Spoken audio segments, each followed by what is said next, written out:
I noticed a certain pattern during a certain season of my life that lasted about 8 years in a row before the ministry year began, where crazy stuff happened, and it was always an attack connected to finances.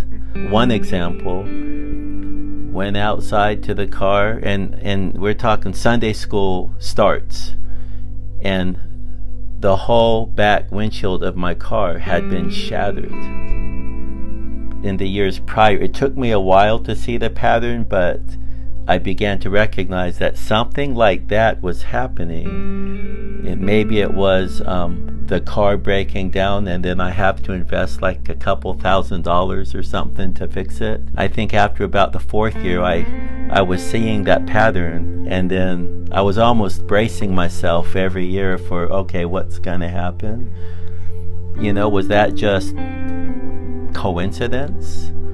Or somehow, some way, was there some sort of, you know, satanic attack just going at me at an area of, you know, weakness or struggle or whatever? Yeah, I don't know. But what we do know is that behind the scenes, if we can pull back the curtain, we would see a sovereign God who is not caught off guard. He's not surprised. And he's allowing these things to happen. You know, just like he allowed the evil one to attack Job in a much more significant way than I've ever been attacked, but like God allows these things to happen. And the only proper response that we have as God's children is to respond in faith and obedience. We may have the freedom to ask questions, but we have to be careful with the tone of the question. As we come to the Lord and we ask why, we want to be careful that we don't cross the line and accuse God. We need to trust in Him. We need to know that, you know, all things are working together for good. There's somehow, some way, a rhyme and reason behind why these difficulties happen, whether it's directly demonic, indirectly, or not demonic at all. At the end of the day, the biggest thing that we need to do is to look to the Lord and be trusting in Him, like Joseph, you know. Joseph, who was on the receiving end of severe sin, being sinned against.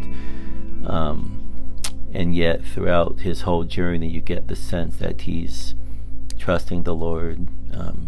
You know, I think it's Genesis 50:12. He says, "You, speaking to his brothers, meant it for evil, but God meant it for good." And I think that's the foundation. There is a foundation of looking to and believing in and trusting in God, who is sovereign, who is good, and who, in fact, causes all things.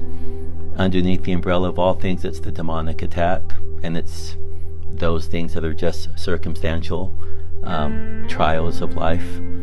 It all comes under the umbrella of all things work together for good to those who love God, and to those who are called according to His purpose. And we know that His ultimate goal is not necessarily our comfort, our happiness, or whatever. Ultimately, it's our holiness. It's us being conformed into the image of Christ, and that really should be what brings joy to us when we look at our life, and despite the difficulties, and we are able to see that God is making me, slowly but surely, He's making me to be more and more like Christ. I think that is the ultimate silver lining in all of what it is that we're talking about, whether it be satanic attack or just life happening.